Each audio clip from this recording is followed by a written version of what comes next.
जय हिंद मित्रों, मैं राम गोपाल आप सभी का स्वागत करता हूं हमारे YouTube चैनल माधवी क्लासेस पर।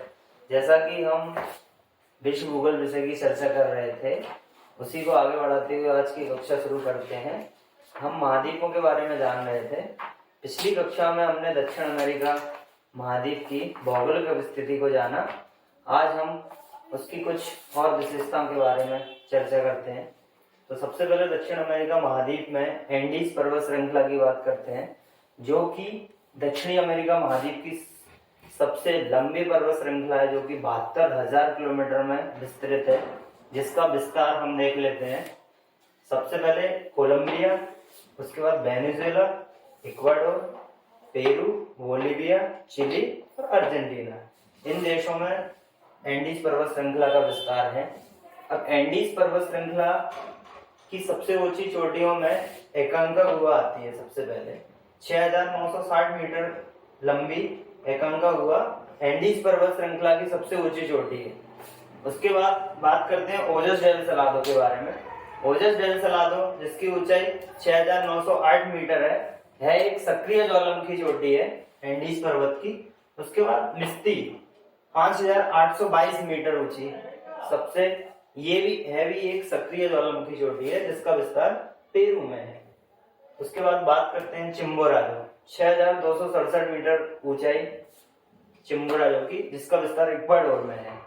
उसके बाद कोटोबेक्सी 5,896 मीटर है एक सक्रिय ज्वालामुखी चोटी है, जिसका विस्तार भी इक्वाडोर में है। अब हम बात करते हैं पैटागोनिया के पठार के बारे में। पैटागोनिया का पठार या पैटागोनिया डेजर्ट, जो कि एंडीज पर्वत के गिरिपदीय क्षेत्र में स्थित है। एंडीज पर्वत के गिरिपदीय क्षेत्र में स्थित होने के कारण इसको हम गिरि पर्वतीय पठार बोलते हैं। एंडीज पर्वत के जो प्रशांत महासागर से जल राशियां आती हैं, उसकी वजह से एंडीज पर्वत पर वह जल राशियां रुक के, एंडीज पर्वत की ऊंचाई अधिक होने के कारण एंडीज पर्वत पर रुक के वर्षा इधर करा ली जाती है। इसीलिए पैटागोनिया के पठार को पे पानी नहीं मिल पाता, जिस वजह से वह मरुस्थलीय फॉर्मेट में है, यानी कि वहां पर मरुस्थलीय प्रकार की जलवायु है। उसके बाद आते हैं पठार। बोलिविया का पठार एक अंतर पर्वतीय पठार का उदाहरण है। इसके चारों तरफ माउंटेन्स घिरे हुए हैं, जो कि एंडीज पर्वत के माउंटेन्स हैं।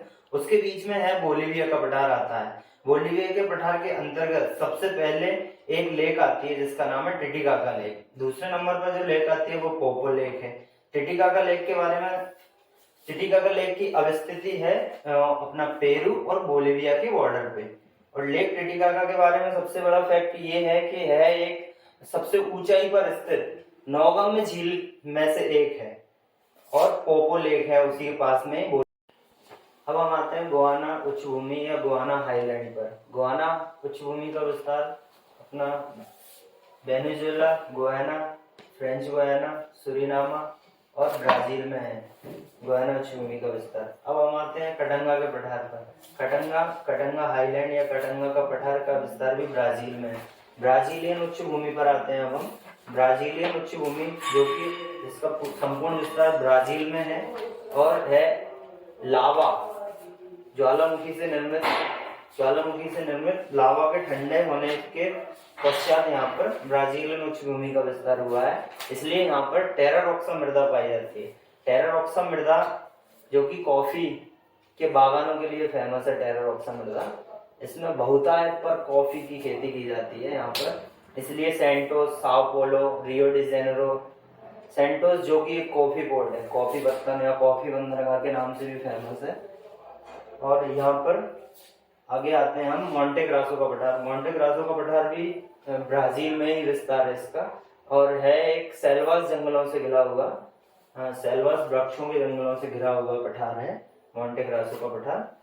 उसके बाद हम आते हैं अपना अटागामा मरुस्थल पर। अटागामा मरुस्थल, जो कि एंडीज पर्वत के पश्चिमी हिस्से में स्थित है, जिसका विस्तार की थोड़ा सा पेरू में भी है, पेरू के दक्षिणी हिस्से में इसका विस्तार भी है अटागामा डेजर्ट का।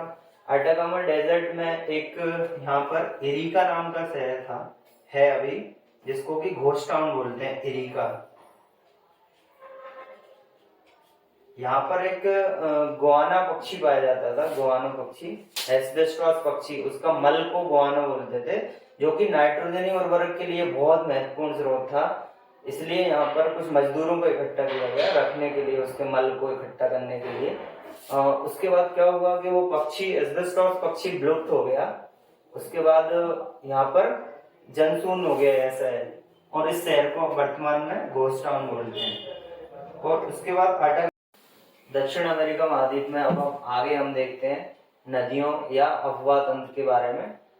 सबसे पहले हम देखते हैं मैकडेनेला रिवर के बारे में। मैकडेनेला रिवर, जिसका स्रोत एंडीज पर्वत है और इसका अफवाह क्षेत्र भी कोलंबिया में है, और ये जाके यहाँ पर इसका निकास जो होता है वो यहाँ पर डैरेन की खाड़ी है, डैरेन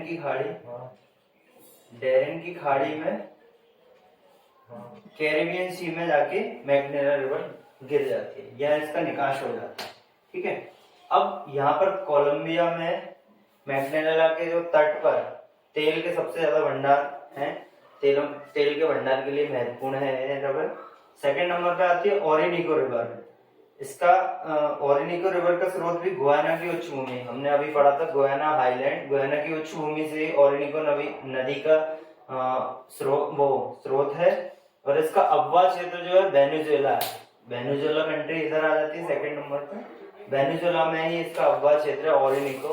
और ओरिनिको नदी जो गिरती है वो भी अपना कैरिबियन सागर या अटलांटिक सागर में गिर जाती है, यह इसका निकास या अफवाह क्षेत्र है। उसके बाद आ जाते हैं अपन इसकी ओरिनिको की एक सहायक नदी है, उसका नाम है कैरो या तुरेन, तो जिस पर CARIO, ये इसकी ओरिनिको की सहायक नदी है कैरो। और इस पर एंजल फॉल जो है, इस नदी पर ओरिनिको की सहायक कैरो नदी या तुरेन नदी पर एंजल फॉल है। एंजल फॉल जो कि विश्व का सबसे ऊंचा जलप्रपात है, 979 मीटर ऊंचा है, और ये ओरिनिको की सहायक नदी पर ही स्थित है एंजल फॉल। उसके बाद हम आ जाते हैं दक्षिण अमेरिका महाद्वीप की सबसे बड़ी नदी अमेजन रिवर के बारे में पढ़ते हैं। अमेजन रिवर जो कि पेरू से निकलती है और ब्राजील से होती हुई ब्राजील के ये अपना क्या बोलते हैं कैरिबियन सागर में जाके मिल जाती है। और इसकी सहायक नदी है नीग्रो, और सबसे बड़ी सहायक नदी है मदीरा। अब जो लेफ्ट साइड से नीग्रो जो इसकी सहायक नदी है, और उसके नीग्रो और अमेजन नदी के संगम पर मनोस शहर स्थित है। और इसको बताते हैं कि अमेजन नदी में 3700 किलोमीटर तक यह नौगम्य नदी है, जा सकते हैं इसमें, लेकिन आगे अवसाद वगैरह इकट्ठा हो जाने के कारण इसमें नहीं जा सकते, या नौगम्य या जहाज नहीं चल सकते। और इसके किनारे पर जो मकापा शहर स्थित है, एक बंदरगाह शहर है मकापा अमेजन नदी का। और अमेजन नदी के बारे में सबसे बड़ा फैक्ट यह है कि यह सबसे ज्यादा अवसाद ढोने वाली नदियों में से एक, और अमेजन ब्राजील की सबसे बड़ी नदी है, और दक्षिण अमेरिका की भी सबसे बड़ी विश्व की सबसे ज्यादा अवसाद ढोने वाली नदियों में से एक है। और विषुवत-रेखीय क्षेत्र में स्थित होने के कारण अमेजन नदी जो कि सबसे ज्यादा कैचमेंट एरिया है, इसका अफवाह क्षेत्र जो विश्व में है वो दूसरे नंबर पे है सबसे ज्यादा। और कम से कम अमेजन नदी की 1000 से ज्यादा सहायक नदियां हैं। अमेजन नदी जो कि दक्षिण अमेरिका और ब्राजील की सबसे बड़ी नदी है। उसके बाद आ जाते हैं अपन, और इसके मुंह पर मुहाने पर जो कि क्या है अवसाद होती है वो इकट्ठे हो जाते हैं, और ये कटा फिटा इसका तट है, इसलिए यहाँ पर परिवहन के लिए भी, जल परिवहन के लिए भी ये सुगम नहीं है। और उसके बाद आ जाते हैं अपन टोकेंटिस रिवर पर। इसका उद्गम है या प्रवाह है यहाँ जहाँ से ये निकली हुई है वो ब्राजील की उच्च भूमि से निकली हुई है, ब्राजीलियन हाईलैंड से निकली हुई है टोकेंटिस रिवर। और उसके बाद जाती भी है ब्राजील में ही है, अफवाह क्षेत्र भी इसका ब्राजील है। उसके बाद इसका निकास जो है वो अटलांटिक महासागर में है। और इस पर एक किनारे पर एक बेलम सिटी करके बंदरगाह शहर है टोकेंटिस रिवर पर। उसके बाद आ जाते हैं हम सैन फ्रांसिस्को रिवर पर। सैन फ्रांसिस्को रिवर का भी उद्गम स्थल ब्राजीलियन हाईलैंड है, ब्राजील की उच्च भूमि से सैन फ्रांसिस्को नदी निकलती है। उसके बाद इसका अफवाह क्षेत्र भी ब्राजील है। उसके बाद ये निकास भी इसका अटलांटिक ओशियन में ही है। उसके बाद आ जाते हैं नेक्स्ट रिवर जो कि अपनी उरुग्वे रिवर का उद्गम या स्रोत है अपना ब्राजीलियन हाईलैंड। उसके बाद है उरुग्वे से होती हुई, वो ब्राजील से होती हुई उरुग्वे में प्रवेश करती है। उरुग्वे से आती हुई ये रियो डी ला प्लाटा, एक खाड़ी है यहाँ पर रियो डी ला प्लाटा, ज्वारनद मुख टाइप का है वहाँ पे, और वहाँ पे गिर जाती है, इसका निकास है। उसके बाद सेकंड रिवर आ जाती है यहाँ पर पराना। पराना जो रिवर है उसका भी उद्गम है अपना ब्राजीलियन हाईलैंड, और उसके बाद यह भी ब्राजील से होती हुई उरुग्वे, ब्राजील और अर्जेंटीना के पास से होती हुई है रियो डी ला प्लाटा में जाके गिर जाती है। अब अगली रिवर है पराग्वे। पराग्वे जो रिवर है उसका उद्गम हुआ है अपना मोंटे ग्रासो के पठार से। मोंटे ग्रासो के पठार से उद्गम होते हुए है अर्जेंटीना से होती हुई रियो डी ला प्लाटा में जाके गिर जाती है। उसके बाद यहाँ पर रियो डी ला प्लाटा के जस्ट बाद में बाल्देस प्रायद्वीप है, एक प्रायद्वीप है। उसके बाद यहाँ पर एक रियो टेरा डील फ्यूगो नाम का द्वीप है, टेरा डील फ्यूगो है। इसके बीच में से मैगलन स्ट्रेट, मैगलन जनसंधि पास हुई है, जो कि टेरा डेल फ्यूगो द्वीप को और उत्तरी अमेरिका को अलग करती है और अटलांटिक ओशियन और प्रशांत ओशियन को मिलाती है। और उसके जस्ट नीचे अंटार्कटिका के ऊपर और टेरा डेल फ्यूगो के जस्ट नीचे ड्रैक पास है। ड्रैक पास का क्या है कि ये जल संधि है, ड्रैक जल संधि, जो कि दो जल सीमाओं को मिलाती है, अटलांटिक ओशियन और प्रशांत ओशियन को मिलाती है, और अंटार्कटिका और टेरा डेल फ्यूगो जो कि दक्षिणी अमेरिका का ही भाग है, उन दोनों को अलग करती है। Thank you.